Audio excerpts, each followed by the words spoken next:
l'éveil. Quelqu'un approchait. Reaper entendit le bruit des bottes écrasant les détritus qui recouvraient l'asphalte. Le jeune homme, dissimulé sous son fin vêtement de camouflage, retint son souffle un instant, se forçant à rester immobile tout en déclenchant mentalement sa vision à ultrasons. Le résultat était flou. Reaper savait qui ce devait être. Il l'avait traqué jusqu'ici, minutant chacun de ses faits et gestes. Dans les rues de Puyallup, bouffées par le crime, à minuit, peu de personnes s'aventuraient jusqu'ici. Surtout en ce moment, avec toute cette folie. Le SIFTA était partout. Les bébés naissaient déformés, ou avec des yeux étranges et des oreilles pointues. Des monstres sortis tout droit de contes de fées parcouraient les coins les plus sauvages.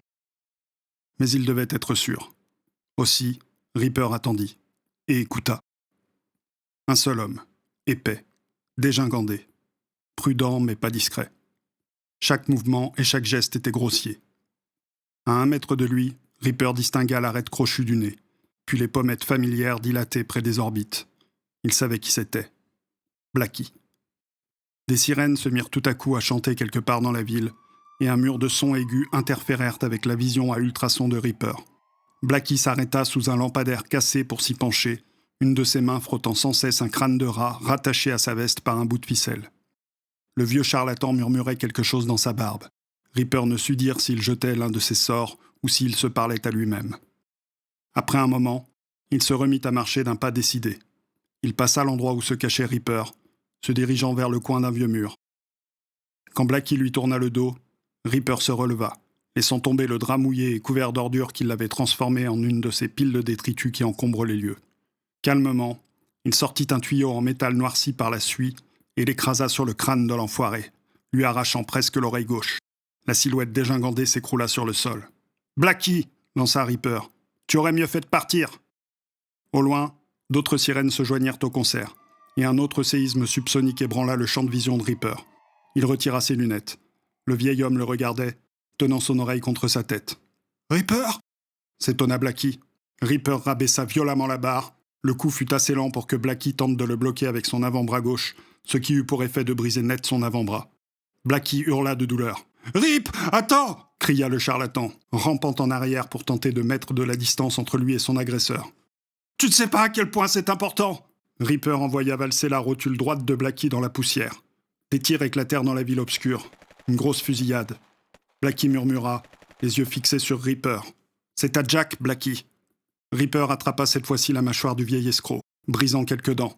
Il marcha ensuite sur le bras cassé de Blackie, pulvérisant les os de la blessure.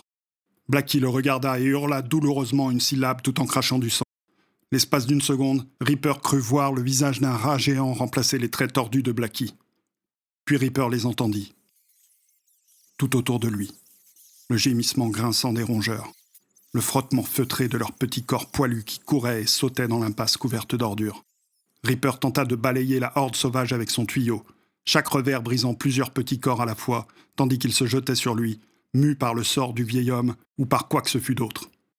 Blackie fouilla dans les ordures là où il s'était précédemment arrêté, ses mains éparpillant les feuilles de journal salies pour en sortir le cristal blanc cassé d'une puce optique. Blackie ramena la puce à lui de son bras valide, mais la barre de Reaper fracassa ce dernier, lui faisant lâcher prise. « Reaper !» commença Blackie. « Ta gueule, Blackie !» Reaper éclata le dernier des rats avec son arme. « Jack !» Un jeune garçon apparut, pas plus vieux que 12 ans. Un de ses yeux était fermé et gonflé, et un énorme bleu assombrissait son visage et une partie de son cou. « Vérifie ça !» lui demanda Reaper en lui envoyant la puce.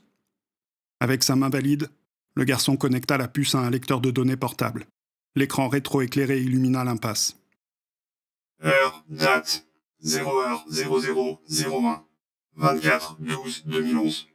Auteur, erreur 0208. Destinataire, erreur B092. Sujet, inconnu. Message.